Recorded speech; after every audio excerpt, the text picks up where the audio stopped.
Praise the lord. హల్లెలూయా. దేవుని పరిశుద్ధ నామమునకు మహిమ కలుగును గాక.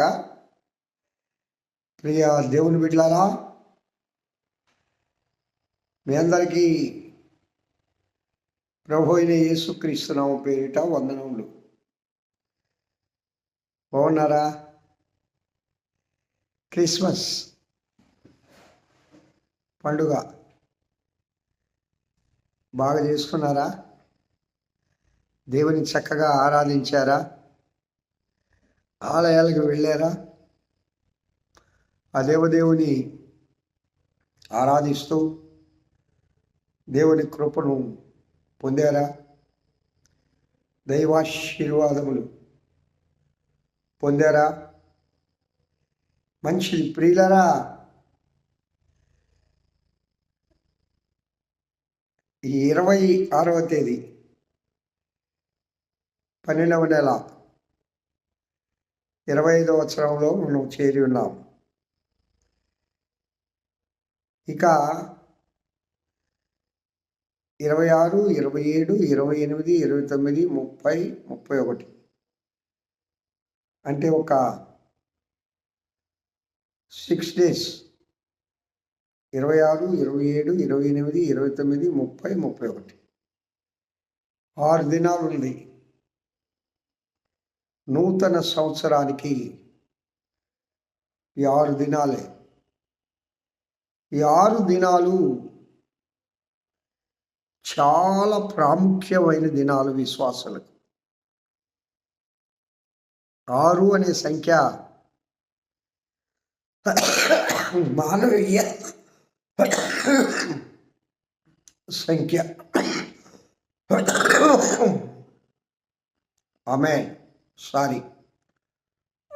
ఈ మానవీయ సంఖ్య,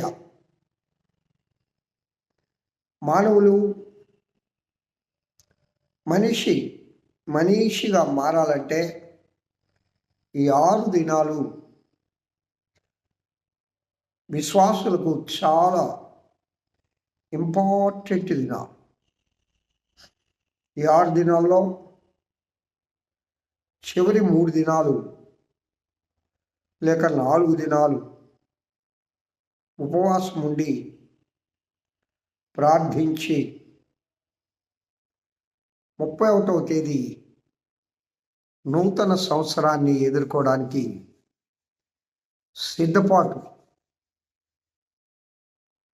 సిద్ధపాటు చాలా అవసరం. ఇవి నేను అంటాను సిద్ధపాటు దినములు అని. నిజమే, ఈ సంవత్సర కాలం అంతా ఆ దేవదేవుడు మనల్ని కాచి కాపాడి మరి ఒక నూతన సంవత్సరాన్ని మనం ఎదుర్కోబోతున్నాం.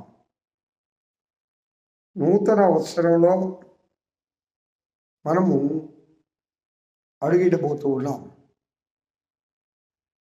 ఈ నూతన సంవత్సరంలో నీవు ఆ ప్రభు యొక్క ముఖదర్శనం చేయాలి అంటే చాలా సిద్ధపాటు అవసరం. ప్రియులరా, 31వ తేదీ రాత్రి మనకు చాలా ఇంపార్టెంట్ దినం. అది చాలా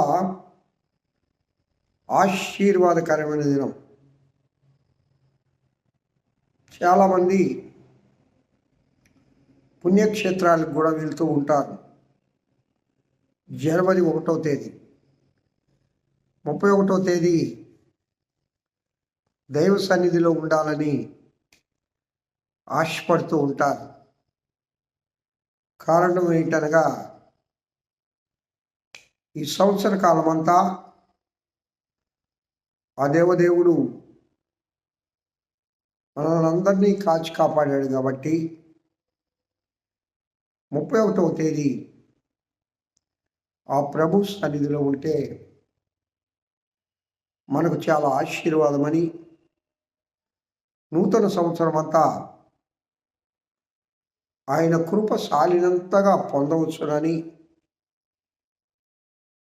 చాలామంది ప్రయాసపడుతూ ఉంటారు. ముఖ్యంగా క్రైస్తవులు, దేవుని నమ్మిన బిడ్డలు 31వ తేదీ రాత్రి అంతా దేవుని పరిశుద్ధ ఆలయంలో ఉండి ఆ దేవదేవుని ఎదుర్కొంటారు. ఆ దేవదేవుని కృప పొందాలి, నూతన సంవత్సరానికి చాలినంత దేవుని యొక్క ఆశీర్వాదాలు పొందాలి అంటే, ఆయన కృపకు పాత్రలం కావాలి అంటే 6 దినాలు ఈ దినాల నుండి మనం సిద్ధపడాలి. ఏమిటి ఈ సిద్ధపాటు? ఏమిటి ఈ సిద్ధపాటులో ఉన్న అంశాలు? మనల్ని మనం ప్రిపేర్ చేసుకోవాలి, మనల్ని మనం సిద్ధపరచుకోవాలి. మన ఆత్మను శుద్ధి చేసుకోవడానికి మనల్ని మనం చాలా జాగ్రత్తగా అనుదినము వీలైతే ఎక్కువ సమయం దేవుని సన్నిధిలో గడపడానికి ప్రయత్నం చేయండి. అంటే దేవుని సన్నిధి అంటే ఆలయాల్లోనే కాదు, ఎక్కడ నువ్వు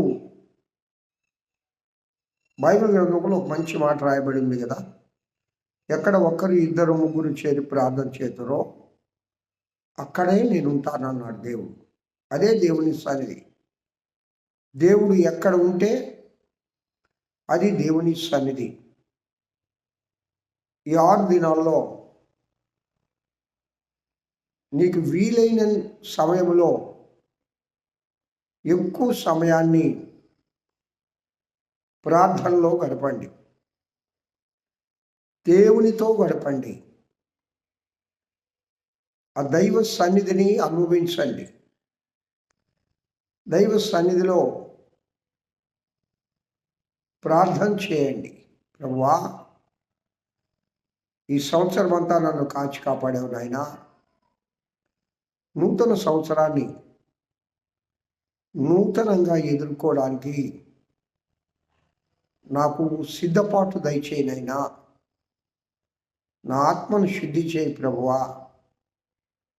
నేను పాత వత్సర మనసు కలిగి నూతన వత్సరంలో ప్రవేశించకూడదు నాయన.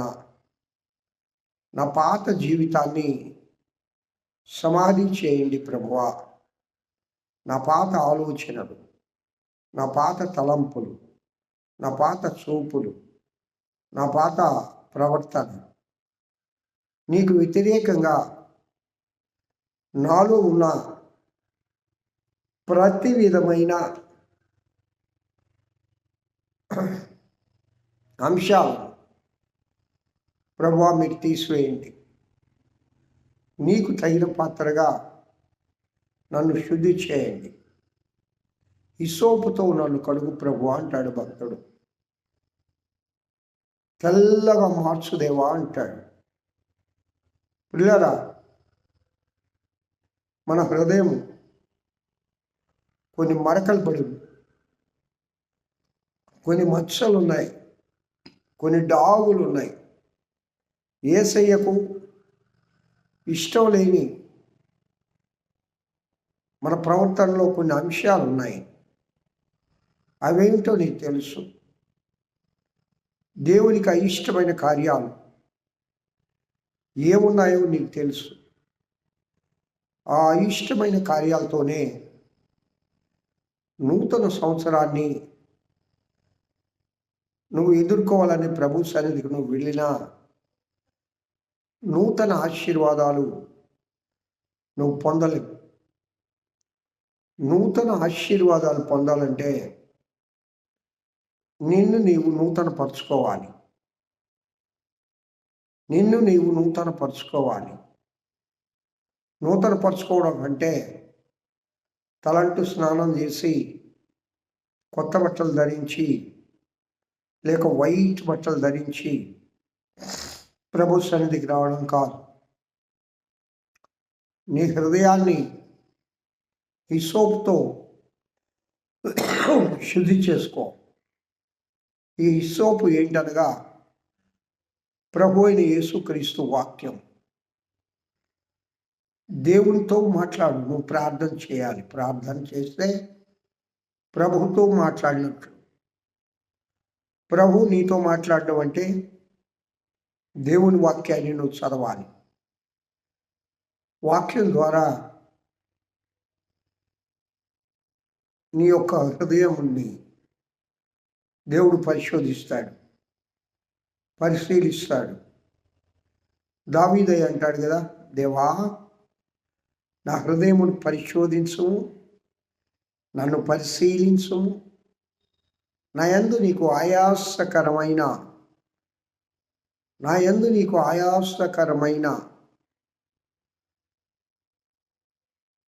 విషయాలు ఏమైనా ఉంటే వాటిని తీసేనైనా అని కన్నీటి పర్వతమై ప్రభు సన్నిధిలో ప్రార్థన చేస్తాడు. ప్రియులారా, లోక సంబంధంగా మనం చూసినప్పుడు మనం చాలా మంచివారిగా కనబడతాం. లోకస్తులందరూ కూడా నువ్వు చాలా మంచిదానివి, నువ్వు చాలా మంచివాడవు అని నిన్ను ప్రశంసిస్తారు. నీతోటి విశ్వాసులు కూడా నువ్వు చాలా మంచి ప్రార్థనాపరురాలివి, నువ్వు చాలా చక్కగా భయభక్తులు కలిగి ఉంటావు అని మనల్ని ప్రశంసించవచ్చు. కానీ మన మంచితనం ఏంటో వాక్యమని అర్థంలో మనల్ని మనం పరిశీలన చేసుకున్నప్పుడు అనేక డాగులు మనలో కనబడతాయి, అనేక మత్సలు మనలో కనబడతాయి. దేవునికి అవిధేయత కలిగించి అవిధేయత కార్యాలు మనలో కనబడతాయి. మన శరీర కార్యాలు, ముఖ్యంగా నేత్రాశ, శరీరాశ, జీవపుటమం అనే 3 అంశాలు పరిశీలన చేసుకొని మనం ఏం నేత్రాశ కలిగి జీవించుతూ ఉన్నాం, ఇంకా మనం ఎలాంటి శరీర ఆశలు కలిగి ఉంటూ ఉన్నాం. ఈ జీవపు డమ్మం అనేది చాలా డేంజర్ ప్రియులరా. భక్తి పరులను తన భక్తిలో నుంచి తొలగించడానికి ఈ జీవపు డమ్మం అనేది చాలా చక్కగా పనిచేస్తుంది. సాతాను గాడు సులభంగా చిక్కులు పెట్టే ఆ పాపాలను మనలో ప్రవేశపెడతాడు. అది పాపము అనిపించదు, కానీ పాపం చేయిస్తాడు. అది దోషము అనిపించదు, కానీ దోషకారిగా మారుస్తాడు. మనము దేవుని